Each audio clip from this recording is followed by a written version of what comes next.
Ini saya mau menjawab untuk nomor 2.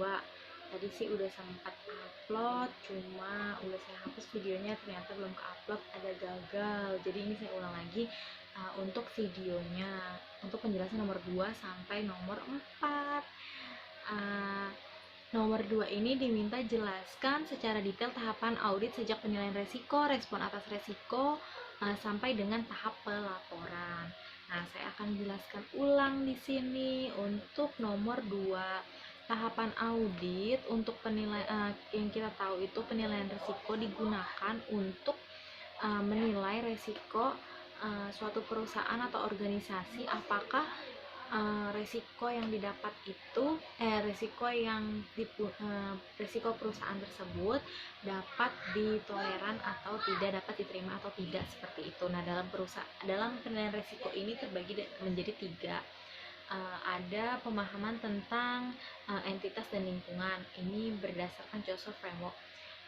Pada tahap ini, untuk entitasnya dulu, kita tuh harus mengetahui siapa pemegang sahamnya, kemudian siapa dewan komisarisnya, kemudian siapa direksinya, sumber pendanaannya itu dari mana, pesaing dan pemasok utamanya itu siapa dari perusahaan tersebut.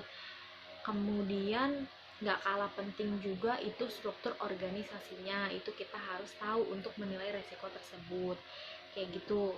Nah, dari segi lingkungannya, kita tuh harus tahu apa aja sih kegiatan perusahaan tersebut, kemudian bidang apa saja nih yang ada, kondisinya bagaimana bidang usahanya, dan apa aja sih peraturan yang ada dalam perusahaan tersebut. Itu yang perlu kita ketahui. Nah, untuk mengetahui ini, si pemahaman entitas dan lingkungan, kita bisa dengan cara wawancara, atau menganalisis, atau juga bisa membaca dari annual report perusahaan tersebut. Nah, untuk yang kedua, dalam penilaian risiko itu ada prosedur analitis. Nah, dalam prosedur ini prosedur analitis awal. Dalam prosedur ini ada dengan cara horizontal, vertikal, rasio atau antar item. Nah, untuk si horizontalnya sendiri, yang kita tahu horizontal itu mendatar, yaitu caranya membandingkan antara tahun sekarang dengan tahun sebelumnya. Dan untuk si vertikalnya itu yang kita tahu kan ke atas kayak gini. Nah, ini tuh cara membandingkannya dengan si pendapatan, dengan salesnya, seperti itu. Kemudian yang ketiga itu menilai materialitas awal, itu ada OM, AM, PM. Ada OM, PM, AM. Nah, OM sendiri itu yang dimaksud OM itu overall materiality. Nah, di sini kita dapat lihat dari jumlah aset dan presentasi, atau bisa juga presentasi dari pendapatan, kayak gitu. Nah, untuk kemudian itu PM, performance materiality, dan yang ketiga itu AM atau asersi materiality. Kemudian respon atas resikonya itu ada pengujian pengendalian atau test of control yang bertujuan untuk menguji pengendalian internal. Tes ini dilaksanakan untuk menelusuri jurnal transaksi dari sumber dokumen, memeriksa file, kemudian mengecek keakuratan juga yang sudah masuk ke dalam laporan tersebut. Nah, kemudian ada juga pengujian saldo transaksi, itu ada caranya TDB, STOT, SAP. Kemudian ada evaluasi, itu untuk menanggapi resikonya ya.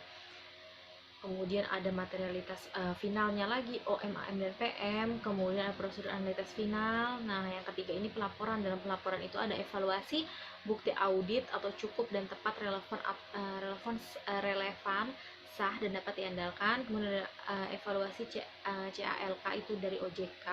Kemudian ada opini audit, ini yang dikeluarkan oleh audit.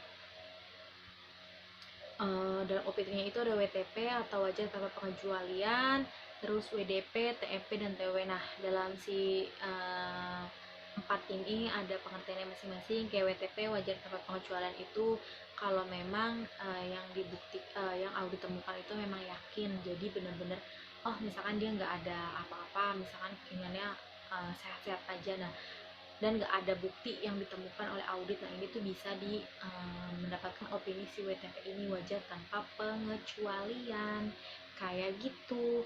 Kita lanjut jawaban nomor 3 abis ini. Oke, untuk nomor 3 ini ditanyakan berapa materialitas OM, PM, AM untuk entitas yang Anda audit ini. Kebetulan saya ini mengaudit perusahaan gas negara yang melakukan insider trading. Nah, yang kita ketahui tadi kan OM itu kan overall materiality. Di sini dijelaskan dilihat dari jumlah aset dan persentase, atau bisa juga persentase dari pendapatan kayak gitu. Untuk menentukan PM-nya itu dilihat jika high risk maka PM-nya 50% dari OM. Nah, karena ini menurut saya juga high risk karena kan insider trading itu disebutnya sebagai tindakan haram ya dalam penjualan saham kayak gitu. Jadi di sini saya mengasumsikannya PM-nya itu 60% dari OM, lebih tinggi karena menurut saya itu lebih beresiko. Kemudian untuk menentukan AM dapat dilihat jika high risk itu 3% dan ini 5%. Jadi saya menentukannya ini kayaknya untuk 4% dalam kasus yang saya ambil. Nah, untuk nomor 4 itu pertanyaannya bagaimana Anda melakukan penilaian risiko, apa saja yang Anda lakukan, kayak gitu pertanyaannya. Tadi juga udah dijelaskan di nomor 2 cara untuk penilaian risiko. Nah, caranya itu tadi kan ada pemahaman entitas, ada kemudian penilaian materialitas awal, prosedur analitis awal, terus materialitas awal itu. Nah, dengan cara yang tadi entitasnya kayak mengetahui pemegang saham, komisaris, direksi itu segala macam, kemudian bidang usahanya apa saja, terus juga kegiatan usahanya apa saja, struktur organisasinya gimana, kita bisa lihat di sana posisi-posisinya dengan namanya siapa, kemudian juga peraturan-peraturannya seperti apa. Nah, ini semua dari situ. Terus sama prosedur analitis, kayak kalau ini kan lebih ke bisa lah kita tanyain berdasarkan wawancara atau kita lihat dari annual report. Nah, kalau yang kedua ini kan prosedur analitis awal ini kan untuk memperbandingkan kayak laba atau rugi dari tahun sebelumnya ke tahun sama tahun sekarang, kemudian pendapatannya kayak gitu. Nah, itu bisa dilihat dari annual reportnya seperti itu. Seperti materialitas awal OM, PM, dan AM itu juga bisa dilihat dari annual reportnya. Jadi ini bisa kita bisa tanyakan juga wawancara, mungkin kan nanti juga orang di sananya menunjukkan laporan-laporannya, atau kita bisa annual reportnya langsung baca seperti itu.